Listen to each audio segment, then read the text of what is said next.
Bienvenue sur Africa 24 dans cette nouvelle édition du QG News. Voici les titres de l'actualité. Le premier message de l'année des EVêques fait réagir en République démocratique du Congo. L'appel à la mise en œuvre de l'organisation des élections de 2023 dans les délais émis par la SENCO a été diversement apprécié, notamment à la tête de l'État. La filière de la banane reprend des couleurs au Cameroun. Une hausse de 13,28% des exportations de bananes a été enregistrée en un an. La filière espère désormais renouer avec la bonne croissance d'il y a quelques années. Et 70 000 hectares de terres dégradées au Niger vont être récupérés pour être mis à disposition des paysans. Une initiative du programme Millennium Challenge Account Niger pour réduire la pauvreté et parvenir à l'autosuffisance alimentaire. En République démocratique du Congo, les évêques ont profité de leur premier message de l'année pour se prononcer sur la situation sociopolitique. Si la conférence épiscopale nationale du Congo a salué l'avènement des nouvelles autorités, la SENCO a également appelé le gouvernement en formation à respecter les délais de l'organisation des élections de 2023. Une intervention diversement appréciée, comme nous l'explique Aïssatou Bari.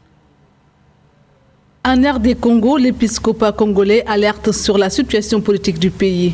Réunis les 22 et 25 février 2021, les évêques ont passé en revue les principaux secteurs qui constituent des points de crispation dans le pays, notamment économiques, sécuritaires ou encore situation sociopolitique. La SENCO a rappelé la nécessité pour le futur gouvernement de tout mettre en œuvre pour organiser les élections dans les délais en 2023. Heureusement que le Congo a des évêques face à la faiblesse d'une société civile qui est souvent meurtrie, comme les dirigeants de la Lucha, Floribert Chebeya et autres. L'Église catholique a toujours été présente en RDC. Et c'est tant mieux si elle arrive à tirer sur la sonnette d'alarme très tôt pour faire éviter à ce pays les dérives qui sont constantes dans la gestion de la chose publique en RDC. Une sortie des évêques qui n'a pas été appréciée du côté de la présidence qui dénonce une immixtion. Le service de communication de l'institution estime que le moindre soupçon de glissement du mandat n'a jamais effleuré l'esprit de Félix Tshisekedi. Selon le porte-parole du président Kassongo Mouama Yamba Yamba, le président Félix Tshisekedi a fait de l'organisation des élections dans les délais l'une des priorités de son quinquennat. Les élections en RDC ont été très perturbées, avec d'un côté la classe politique qui ne s'accordait pas, et de l'autre, une machine électorale non maîtrisée par qui que ce soit. Vu que c'est un grand pays très peuplé, c'est l'occasion pour la classe politique, le gouvernement notamment, de s'organiser très tôt pour ne pas tomber dans les dérives des élections passées et qu'on évite à ce pays encore la grande pagaille qui a été celle de 2018. A rappelé que Jean-Michel Sama Lukunde Kienge, le nouveau Premier ministre, poursuit les consultations pour la formation d'un gouvernement. Sur la question, l'épiscopat congolais suggère de privilégier un profil éthique dans ses choix. Les évêques qui se sont également penchés sur les violences des groupes armés dans l'est de la RD Congo ont exprimé leur compassion aux populations en détresse dans cette partie du pays. Également dans l'actualité, la situation dans le nord de l'Éthiopie inquiète la communauté internationale. Le Conseil de sécurité de l'ONU, réuni à huis clos ce jeudi, n'est pas parvenu à trouver un consensus sur la question de la région du Tigré. Les membres du Conseil n'ont pas réussi à faire de déclaration commune. 3 pays se sont opposés à toute mention de la crise politique, en mettant en avant le respect de la souveraineté nationale. Il s'agit de la Russie, de la Chine et de l'Inde. Paradoxalement, les membres africains du Conseil, à savoir le Niger, la Tunisie et le Kenya, n'ont émis aucune opposition à cette déclaration. Rappelons que le conflit du Tigré, qui a débuté en novembre 2020 avec l'offensive de l'armée fédérale contre les troupes tigréennes, menace directement la paix et la sécurité régionale. Plus de 400 000 déplacés ont été recensés. L'Éthiopie va de nouveau recevoir l'aide humanitaire des États-Unis, un dispositif qui avait été suspendu en raison des tensions autour de la construction du barrage de la Grande Renaissance qui a commencé en 2010. Un projet qui implique l'Éthiopie, l'Égypte et le Soudan, 3 pays, un projet et des désaccords persistants. Marie-Raphaël Antolo. Rétablissement de l'aide humanitaire allouée à la lutte contre le terrorisme et le trafic humain en Éthiopie. Suite à une annonce du porte-parole du gouvernement américain, Ned Price, il a été fait savoir que les autorités américaines ont annulé leur décision de suspendre l'aide accordée par le pays à l'Éthiopie. Cette aide de 130 millions de dollars avait été suspendue par le président Trump après l'échec de son intermédiation entre les différentes parties concernées par la tension liée au barrage. Les raisons du rétablissement de l'aide humanitaire en Éthiopie s'inscrivent dans une nouvelle politique de normalisation de l'administration Biden envers les partenaires américains.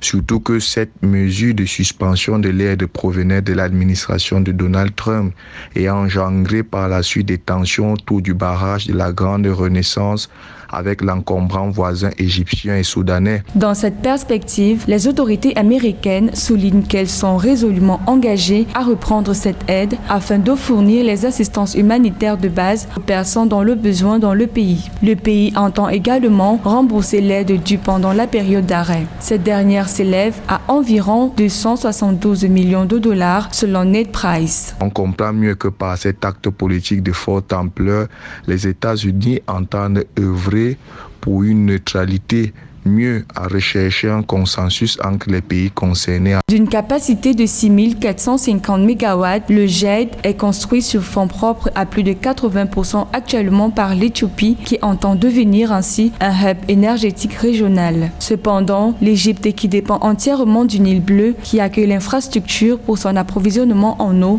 craint une crise hydrique à cause du barrage. Une inquiétude partagée par le Soudan. Cela a conduit à des années de négociations entre les 3 parties avec plusieurs médiateurs dans les États-Unis. L'horizon s'éclaircit pour la filière de la banane au Cameroun. Les exportations qui avaient été ralenties par la crise séparatiste anglophone ou encore par la pandémie de Covid-19 ont repris de plus belle. Une hausse de 13,28% a d'ailleurs été enregistrée de 2020 à 2021. Plus de détails avec Loretta Simbou. Au Cameroun, les opérateurs de la filière banane du pays ont exporté en tout 17 258 tonnes au cours du mois de février 2021, contre 14 965 tonnes exportées en février 2020.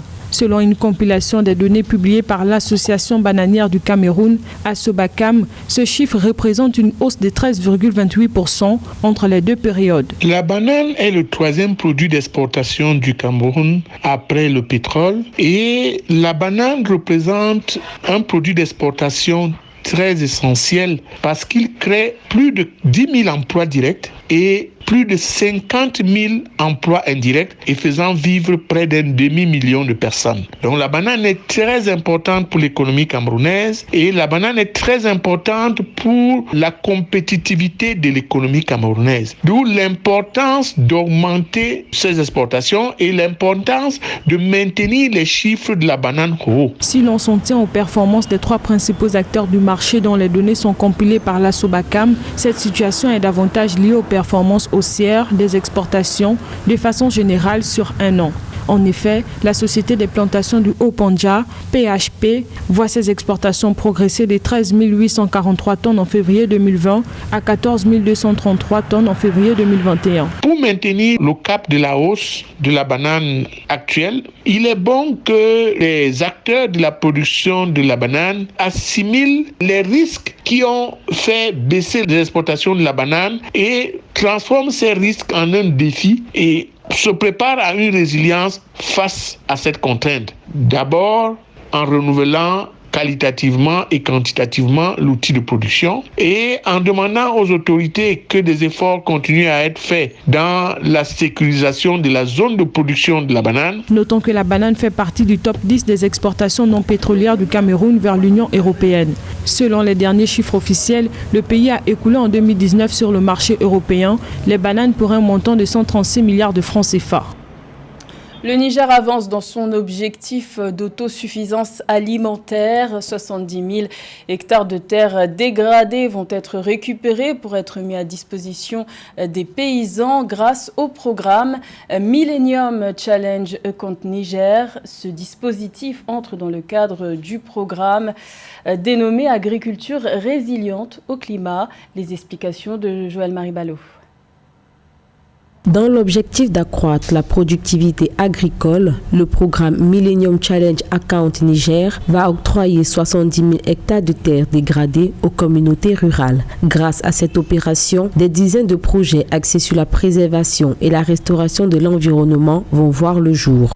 La restauration ou la récupération des terres dégradées et leur cession aux communautés rurales du Niger dans le cadre de l'initiative Millennium Challenge Account dans un contexte de gestion durable des ressources naturelles pour l'agriculture et d'adaptation de cette agriculture au changement climatique pourra permettre, entre autres, un ralentissement du processus de désertification, une augmentation des terres arables disponibles, une baisse de la pression sur les terres agricoles déjà insuffisantes. À travers ce programme, les populations rurales vont pouvoir développer la production agricole résiliente au climat et bénéficier d'infrastructures d'irrigation. Une opération qui, à long terme, va permettre d'aider les entrepreneurs locaux à rentabiliser leurs produits et aux paysans d'améliorer leurs revenus, car nombreuses sont les familles dépendantes de l'agriculture et de l'élevage. Un encadrement et un accompagnement strict des agriculteurs ou des communautés seront nécessaires pour une maîtrise par ces derniers des mécanismes, moyens et techniques qui favoriseront leur autonomisation en vue de l'amélioration de leurs conditions de vie, sans oublier la préservation de l'environnement. Pour rappel, le Compact Niger du Millennium Challenge Corporation est un appui du gouvernement fédéral des États-Unis financé à hauteur de 437 millions de dollars. Grâce à ce programme, plusieurs pays africains faisant preuve d'une gouvernance équitable et d'un apport au développement humain continuent d'en bénéficier. La troisième journée de la phase de poule de la Ligue des champions d'Afrique de football se joue ce vendredi 5 mars. La rédaction d'Africa 24 vous propose un retour sur la deuxième journée de cette compétition, marquée notamment par les bonnes performances de l'équipe Simba Sport Club de Tanzanie. Un sujet de la rédaction. Nous sommes au deuxième tour de la Ligue des Champions et l'équipe qui surprend dans cette compétition s'appelle Simba Sport, un club de la Tanzanie basé à Der es Salaam et qui se place premier en groupe A avec 6 points, devançant l'AS Vita Club de la RDC et Al Ahly d'Égypte, Vita Club et Simba sur qui il convient de s'y attarder. Oui, l'AS Vita Club qui a aujourd'hui une présidente, une femme dans le milieu du football zaïrois, ça fait plaisir et c'est un club qui est très organisé. Oui, Congo, Brazzaville, on va dire.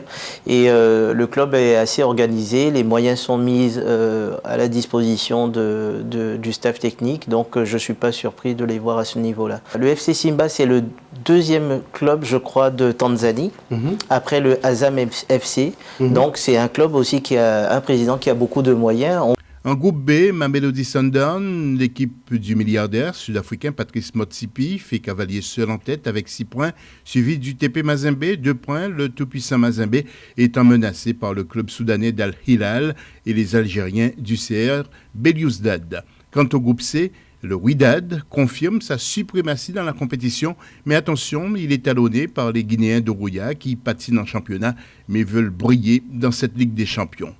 Le groupe D avec le Tunis qui devance le MC Alger, les Égyptiens de Zamalek, les Sénégalais de Tungut sont scotchés à la 4e place, mais il faut évoquer le travail de certains clubs. On voit aujourd'hui que les clubs phares de chaque pays aujourd'hui essayent de mettre un encadrement technique un peu plus imposant, travailler sur la préparation physique, etc. Et on voit que ça paye aujourd'hui et on peut rivaliser avec les pays du Nord.